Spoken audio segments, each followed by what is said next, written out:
बचपन बचपन हमारे जीवन का वो दौर होता है जब हम भविष्य से संबंधित योजनाएं बनाते हैं। बचपन किसी भी बच्चे के जीवन का वो समय होता है जब वो दुख परेशानियों से कोसों दूर होता है। उसके लिए उसके माता पिता, उसके दोस्त, उसका पूरा संसार होते हैं। लेकिन उस बच्चे से वो बचपन छिन जाता है जब उस पर उसके छोटे छोटे कंधों पर विवाह जैसी बड़ी जिम्मेदारी पड़ती है। यूँ तो भारत में बाल विवाह जैसी समस्या काफ़ी लंबे समय से है, लेकिन इस समस्या से निपटने के लिए बहुत सारे कानून, बहुत सारे एक्ट भी लाए गए हैं।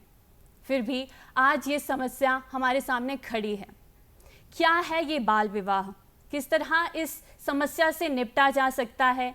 ये जो बाल विवाह निपटने के लिए अभियान जो चलाए गए हैं वो क्या है? इससे संबंधित जानकारी के लिए हमारे साथ मौजूद हैं जिला कार्यक्रम अधिकारी ममता पॉल जी, जो बताएंगी कि बाल विवाह से संबंधित जो अभियान है वो किस प्रकार का अभियान है और किस तरह इस कुरीति से निपटा जा सकता है। नमस्कार मैम, स्वागत है आपका दूरदर्शन हिमाचल पर। नमस्कार दीक्षा, धन्यवाद।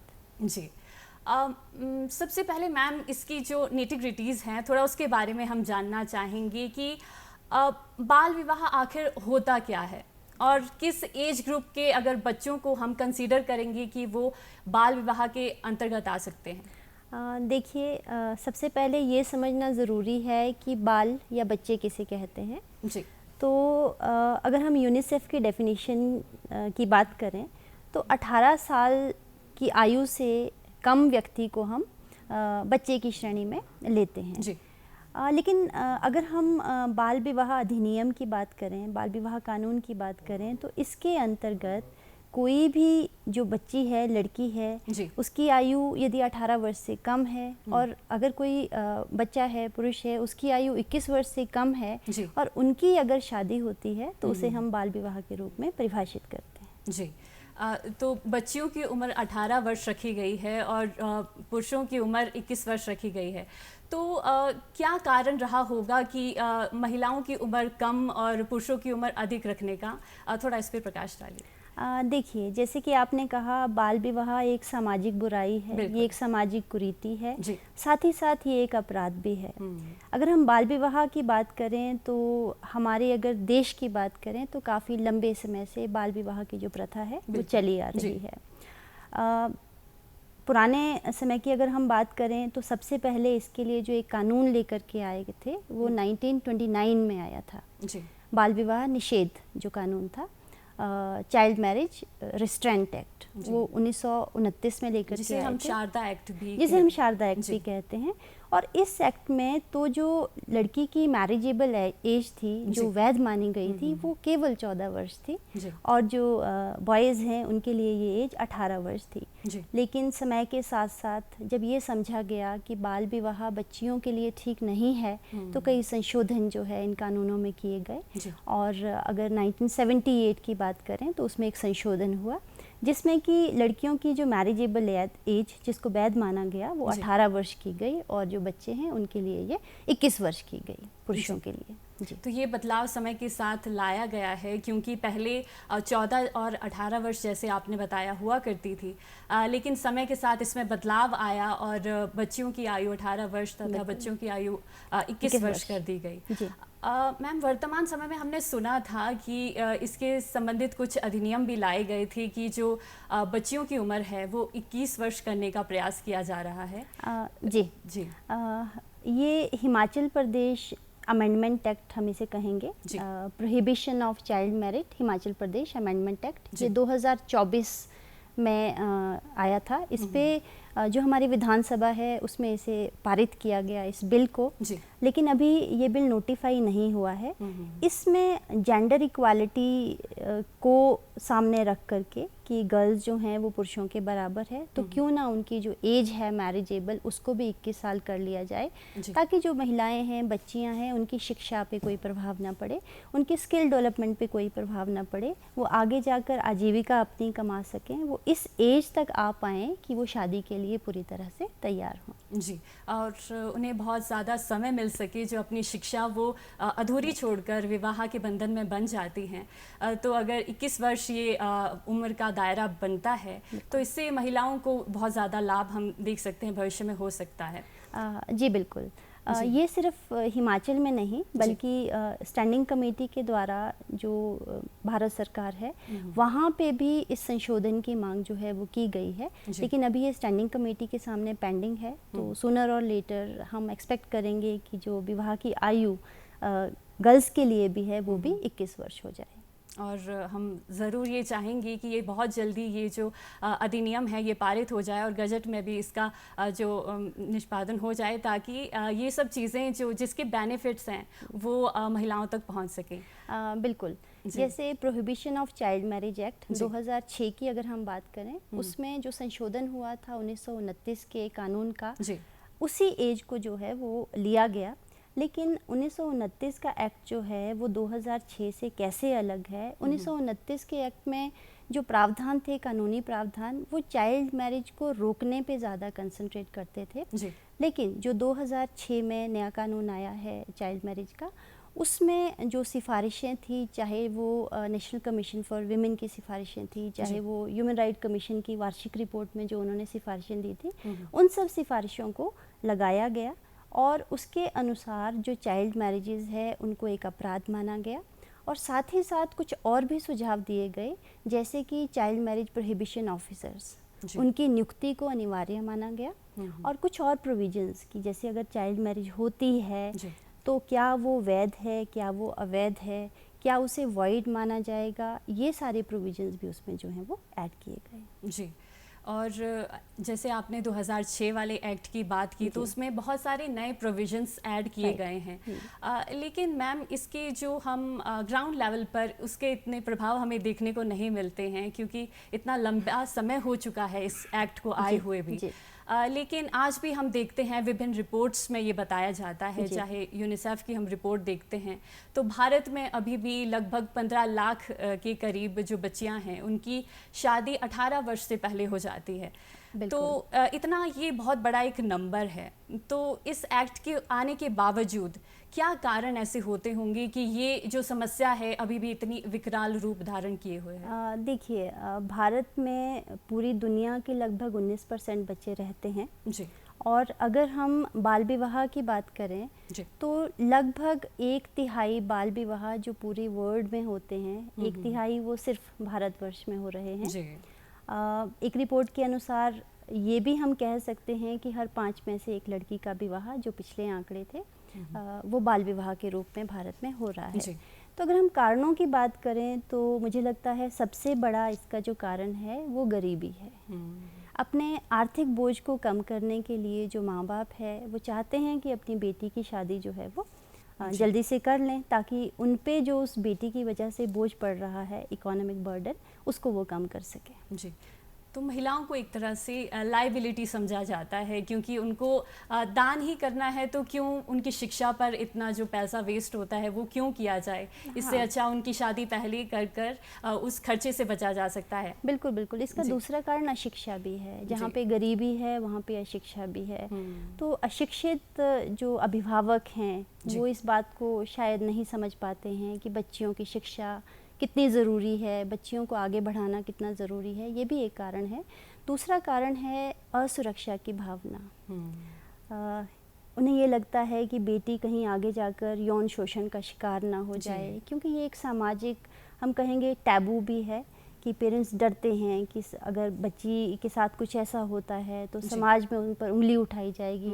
तो इस असुरक्षा की भावना की वजह से भी वो बेटी की जल्दी शादी 18 साल से पहले, या हम कहेंगे बाल विवाह के रूप में, वो अपनी बच्ची की शादी कर लेते हैं जी। तो एक सोसाइटल प्रेशर भी रहता है, क्योंकि अगर बच्ची घर में बड़ी हो रही है तो पेरेंट्स पे ये प्रेशर खासकर ज़्यादा रहता है कि शिक्षा पे समय व्यर्थ ना गवाकर उनका विवाह करा दिया जाए। शायद यही एक कारण भी रहता होगा जी। दहेज प्रथा भी इसका एक कारण है। और कई बार हमारी जो धार्मिक और सामाजिक कुछ भावनाएं होती हैं या कुछ रीति रिवाज भी हम कहेंगे, जिसके अंतर्गत लड़कियों की जल्दी शादी जो है वो एक सामाजिक कारण है। उस वजह से भी शायद जल्दी शादियाँ हो जाती हैं जी। तो बहुत से कारण हमने देखे कि क्या कारण रहते होंगे कि एक बच्ची की शादी बहुत जल्दी कर दी जाती है, जो उनके अभिभावक ना चाहते हुए इस समस्या का शिकार हो जाते हैं। और आजकल बहुत सारे इंसिडेंट भी देखने को मिलते हैं, खासकर हिमाचल में ये सब चीज़ें बहुत कम देखने को मिलती है। तो जैसे आप ज़िला कार्यक्रम अधिकारी भी हैं, तो बहुत अच्छे से हमें इस सिचुएशन का पूरी दायरा बता सकती हैं कि किस तरह से ये सिचुएशन शिमला में, हिमाचल में एग्जिस्ट करती है। देखिए, जैसे आपने कहा, महिला एवं बाल विकास विभाग के अंतर्गत मैं ज़िला शिमला में ज़िला कार्यक्रम के रूप में कार्यरत हूँ। और हमारे विभाग के थ्रू जो हम काम करते हैं वो बच्चों का संरक्षण उसमें से एक है। जी। देखिए, हर एक बच्चे को अधिकार है कि वो डिग्निटी के साथ अपनी लाइफ को लीड करे। बिल्कुल। और कुछ फंडामेंटल राइट्स हैं वो बच्चों को दिए गए हैं, चाहे हम बच्चों के सर्वाइवल के अधिकार की बात करें, प्रोटेक्शन की बात करें, एजुकेशन की बात करें या पार्टिसिपेशन की बात करें। जी। बाल विवाह होगा अगर तो बच्चे के ये अधिकार उनसे कहीं ना कहीं छिन जाएंगे। जी, जी। तो हम जो कार्य करते हैं, हम चाइल्ड प्रोटेक्शन के इश्यूज़ पे काम करते हैं, चाहे पॉक्सो एक्ट की बात करें, हम बच्चों से रिलेटेड जितने भी कानून हैं उनका जो क्रियान्वयन है वो हमारे विभाग के द्वारा किया जाता है। और कोई भी बच्चा, चाहे वो in need of care and protection है, चाहे वो जुवेनाइल है और चाहे वो इन कन्फ्लिक्ट विद लॉ है, इन बच्चों का जो रिहेबिलिटेशन है या रेस्टोरेशन है, कैसे उनको मेन स्ट्रीम में लाना है, ये हमारे विभाग के द्वारा किया जाता है। इसके अतिरिक्त महिलाओं की जो समस्याएं हैं, महिलाओं को कैसे एम्पावर करना है, उनको इस समाज में कैसे सुरक्षित रखना है, इन सारे जो मामले हैं इन पे भी हमारा जो विभाग है वो संज्ञान लेता है। जी। तो बेसिकली हम कह सकते हैं कि जो भी स्कीम्स या फिर योजनाएं सरकार लेकर आती है उनका इम्प्लीमेंटेशन आपके पूरे डिपार्टमेंट द्वारा किया जाता है। बिल्कुल, बच्चों और महिलाओं से रिलेटेड जितने भी कार्यक्रम, जितनी भी योजनाएं हैं उनका क्रियान्वयन हमारे विभाग के द्वारा किया जाता है। जी। बहुत ही बधाई के आप लोग पात्र हैं। मैम, जैसे हम बात कर रहे हैं कि जो बचपन एक दौर होता है, किसी के भी जीवन का बहुत ही क्रूशियल एक टाइम होता है, जिसमें हम अपने भविष्य की योजनाएं बनाते हैं। हम सोचते हैं कि हम क्या करेंगे और उसकी जो सीड्स हैं वो उसी दौरान इम्प्लांट किए जाते हैं।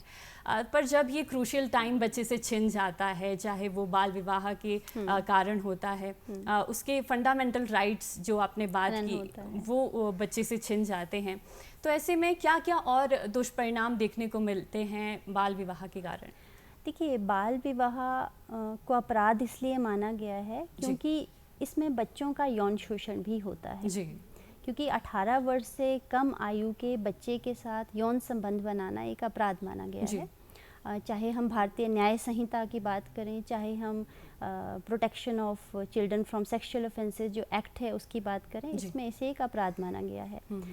जो बच्ची है, खासकर मैं बच्चियों की बात करूंगी, अगर उनकी शादी एक निर्धारित जो एक वैध एज है शादी की उससे पहले होती हैं तो वो शारीरिक रूप से तैयार नहीं होती हैं, उनका जो रिप्रोडक्टिव सिस्टम है वो रेडी नहीं होता है चाइल्ड बियरिंग के लिए।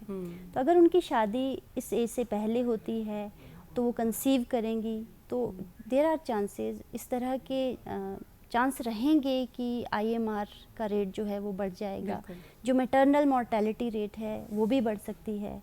और साथ ही साथ इतनी छोटी एज में शादी होने पे, क्योंकि वो परिपक्व नहीं है, ना ही शारीरिक रूप से और ना ही मानसिक रूप से, तो हमने ये भी देखा है कि छोटी एज में जिन बच्चियों की शादी होती हैं वो डोमेस्टिक वायलेंस का भी शिकार होती हैं और अपने घर में ही कई तरह से उनको एक्सप्लॉइट किया जाता है, उन्हें शोषित किया जाता है। इन सब चीज़ों से अगर हमने बच्चों को बचाना है तो बाल विवाह को हमें जो है वो ख़त्म करना पड़ेगा। जी। मैम, एक समय था जब कोविड का एक दौर आया जिसमें पूरे भारतवर्ष या पूरे विश्व पर इसका प्रभाव देखने को मिला, और इसका सबसे ज़्यादा नेगेटिव इम्पैक्ट अगर हम देखें तो बच्चियों पर इसका ज़्यादा इम्पैक्ट पड़ा, क्योंकि पेरेंट्स को लगता था कि क्यों ना समय रहते ही बच्चियों का विवाह कर दिया जाए, या कुछ ऐसे इंसिडेंट देखने को मिलते हैं जहाँ पर सामूहिक विवाह करवाए जाते हैं। तो ऐसे में जैसे आज हम अभियान की बात कर रहे हैं, जो बाल विवाह मुक्त भारत अभियान की जो शुरुआत हुई है, इसकी क्या ज़रूरत पड़ी, क्योंकि बहुत सारे एक्ट हमारे पास पहले भी बन चुके हैं, तो अभियान चलाने की क्या आवश्यकता आपकी नज़र में रही होगी? देखिए, प्रयास तो बाल विवाह को ख़त्म करने के हो ही रहे हैं जी। और अगर हम बात करें तो ये बाल विवाह का जो परसेंटेज है NFHS 5 की अगर हम बात करें 2019-20 में ये आया, तो इसमें बाल विवाह जो है 23.3% रह गया है एज़ कम्पेयर टू जो पहले 46.4% होता था। जी। तो लगभग आधा प्रतिशत की मतलब 50% जो है वो कम हो गया है, हाफ हो गया है। लेकिन हमें प्रयास ये करने हैं कि इसे हम जड़ से ख़त्म करें, इसे हम पूरी तरह से ख़त्म करें।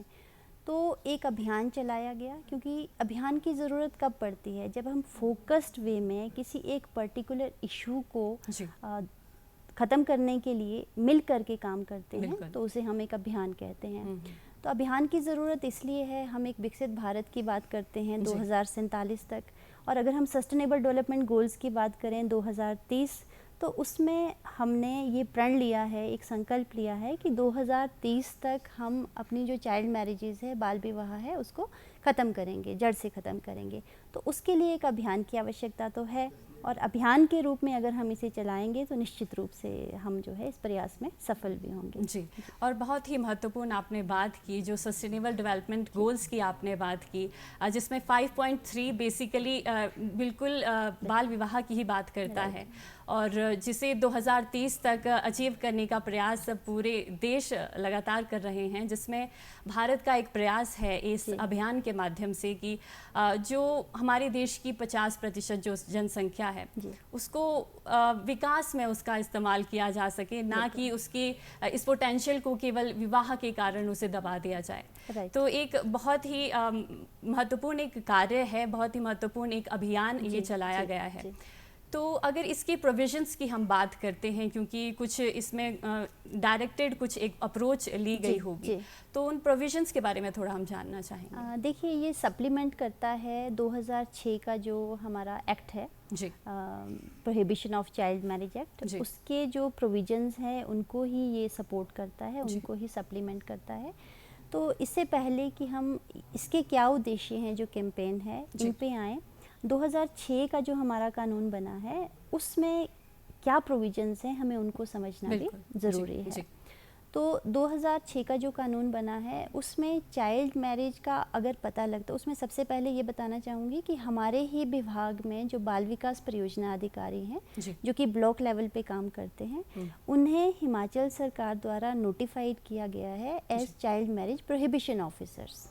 तो उनको अपने ब्लॉक में ये देखना है कि कहीं कोई चाइल्ड मैरिज हो तो नहीं रही है, और अगर चाइल्ड मैरिज कहीं होने का उन्हें पता चलता है तो वो कोर्ट में एक अर्जी दे सकते हैं, और कोर्ट से जो है एक निषेधाज्ञा निकलती है, इंजंक्शन ऑर्डर हम कहते हैं, और उस इंजंक्शन ऑर्डर के थ्रू जो चाइल्ड मैरिज हो रही है उसे रोका जा सकता है। लेकिन अगर चाइल्ड मैरिज हो गई है तो क्या, चाइल्ड मैरिज अगर होती है तो जो बच्चा है जब वो 18 साल का हो जाता है वो भी कोर्ट में अपील कर सकता है उस चाइल्ड मैरिज को निरस्त करने के लिए, कि ये चाइल्ड मैरिज जो है मेरी जब समझ नहीं थी उससे पहले की गई थी, तो अब मैं इस चाइल्ड मैरिज को नहीं, इसमें नहीं रहना चाहता या नहीं रहना चाहती, तो वो चाइल्ड मैरिज जो है वो निरस्त की जा सकती है, एनालमेंट कैन बी डन उसका। इसके साथ साथ जो चाइल्ड मैरिज प्रोहिबिशन ऑफिसर्स हैं उनको अवेयर करना है लोकल कम्युनिटी को कि ये कितना एक संवेदनशील विषय है और चाइल्ड मैरिजेस नहीं होनी चाहिए। इस विषय पर अवेयरनेस जो है वो चाइल्ड मैरिज प्रोहिबिशन ऑफिसर्स के थ्रू जो है वो की जाएगी। एक इसमें जो प्रोविज़न है कि दंडनीय अपराध ये है और किस तरह की सज़ा का प्रावधान है। जो आदमी चाइल्ड मैरिज में इंडल्ज होता है, मान लीजिए 21 वर्ष से अधिक आयु का आदमी अगर एक बच्ची से शादी करता है जिसकी उम्र 18 वर्ष से कम है, जो कि हमारी चाइल्ड मैरिज जो मैरिज की वैध एज है, उससे अगर कम है तो उसको 2 साल की सज़ा और 1 लाख रुपए का जो जुर्माना है वो उस पर लगाया जा सकता है। साथ ही साथ परिवार के लोग या रिश्तेदार या जो गार्डियंस हैं जिनको ये पता है कि ये बाल विवाह है लेकिन उन्होंने उस बाल विवाह को करवाया है, तो उनके लिए भी इसी सज़ा का प्रावधान है। इसके अलावा जो पुजारी हैं या चर्च में मैरिज हो रही है, जो लोग इस मैरिज को करवाते हैं या जो लोग भी उस मैरिज में सम्मिलित होते हैं, उनके लिए भी जो सिमिलर जो प्रोविज़न है, दंड है, वो उनके ऊपर भी लागू होते हैं। जी जी। तो एक ये पनिशेबल ऑफेंस हम कह सकते हैं और कॉग्निजेबल भी है, क्योंकि हाँ। इसके लिए किसी भी एफआईआर आदि की ज़रूरत नहीं होती है। हाँ, ये नॉन वेलेबल भी है और इसमें कोई कॉग्निजेंस जो है वो इमीडिएटली लिया जा सकता है विदाउट एनी वारंट। तो एक सो मोटो एक एक्शन भी लिया जा सकता है अगर पुलिस के द्वारा अगर किसी भी रीजन में ये सब चीज़ें घटित होती हुई दिखती हैं। मैम, हम बात कर रहे थे हिमाचल की, खासकर शिमला की, तो क्या यहाँ पर भी ये बाल विवाह जैसे केस देखने को मिलते हैं? क्योंकि यहाँ की लिटरेसी बहुत अधिक है, यहाँ पर लोग ज़्यादा पढ़े लिखे भी हैं और कहा जाता है कि बहुत मेहनती हैं, बहुत पढ़े लिखे हैं, तो ऐसे में क्या ये कुरीति यहाँ पर भी एग्जिस्ट करती है?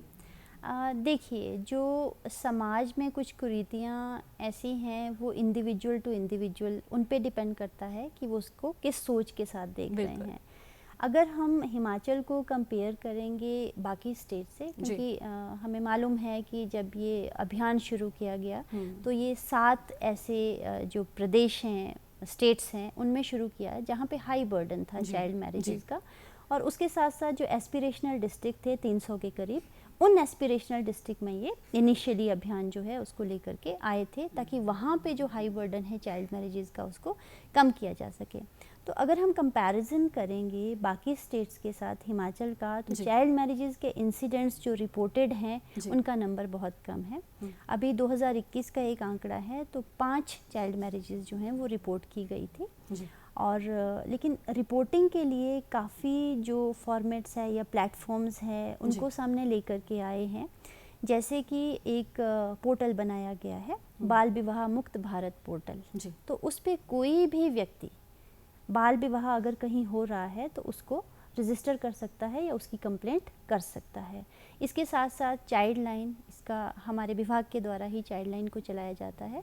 हर ज़िला में एक चाइल्ड हेल्पलाइन है, 1098 हम सब जानते हैं कि चाइल्ड लाइन है, तो उस पे भी अगर कहीं बाल विवाह हो रहा है, बच्चा खुद अपनी शिकायत कर सकता है, या किसी भी व्यक्ति को जिसको ये जानकारी है कि बाल विवाह होने वाला है या हो चुका है, तो 1098 पे भी इसकी जानकारी जो है वो दी जा सकती है। इसके अलावा एक लीगल सर्विसेज हैं 15100, ये भी एक नंबर है जिस पे जो है बाल विवाह की शिकायत की जा सकती है। जी। तो एक पोर्टल इसके अंतर्गत शुरू किया गया है जिसमें ऑनलाइन के माध्यम से हम कोई भी कंप्लेंट रजिस्टर कर सकते हैं और उसे फॉलोअप भी किया जा सकता है। बिल्कुल। मैम, इस समस्या से संबंधित एक और चीज़ देखने को मिलती है कि शादी नहीं करवाई जाती लेकिन बच्चों की सगाई करवा दी जाती है, और ये मान लिया जाता है कि भविष्य में इन दोनों की ही शादी होगी जब ये 18 और 21 वर्ष अटेन कर लेंगे। तो क्या इस सिचुएशन को डील करने के लिए भी कुछ किया जा सकता है? देखिए, जब एक मैरिज की जाती है तो मैरिज में 2 लोगों का साथ रहना ज़रूरी है। बिल्कुल। सगाई करना भी गलत है, लेकिन इसके लिए कानून में कोई इस तरह का प्रावधान नहीं है। लेकिन कानून के एक और प्रावधान के बारे में आपको बताऊंगी। मान लीजिए किसी बच्ची की शादी 16 साल में हो गई है और वो कंसीव कर गई है या उसका बच्चा हो जाता है, तो उस बच्चे को वो सारे अधिकार मिलेंगे जो एक लेजिटिमेट बच्चे को अधिकार मिलते हैं। तो मतलब बाल विवाह से जो बच्चे पैदा होते हैं उन बच्चों के भी वही अधिकार हैं जो एक लेजिटिमेट बच्चे के अधिकार होते हैं। साथ ही साथ अगर कोई बाल विवाह हुआ है उसमें जो गर्ल्स वाले जो परिवार हैं या जो लड़की है उसको जो मेल के परिवार वाले हैं उनको भरण पोषण उनका करना पड़ेगा, उनको मेंटेनेंस देना पड़ेगा, और उनको जो है रेजिडेंस के भी ऑर्डर कई बार जो हमारे न्यायालय होते हैं, सिविल कोर्ट्स होते हैं, वो इसमें कर सकते हैं। उनको एक ये प्रावधान रखा गया है कि वो इसमें डिसीजन ले सकते हैं। जी। मैम, आपने बताया कि जब कोई भी महिला 18 वर्ष की हो जाती है और उन्हें लगता है कि अब उन्हें इस विवाह के बंधन से बाहर निकलना है क्योंकि उनकी आज्ञा की या अनुमति के विरुद्ध ये कार्य किया गया था, तो कोई एक टाइम फ्रेम है कि इस दौरान ही उन्हें अपनी कंप्लेंट या ये निरस्त कर देना चाहिए? बिल्कुल बिल्कुल। इसमें 2 साल का, जब वो 18 वर्ष की आयु पूर्ण कर लेते हैं उसके उपरांत 2 वर्ष का समय है कि वो 20 वर्ष की आयु तक ये कंप्लेंट जो है वो कर सकते हैं।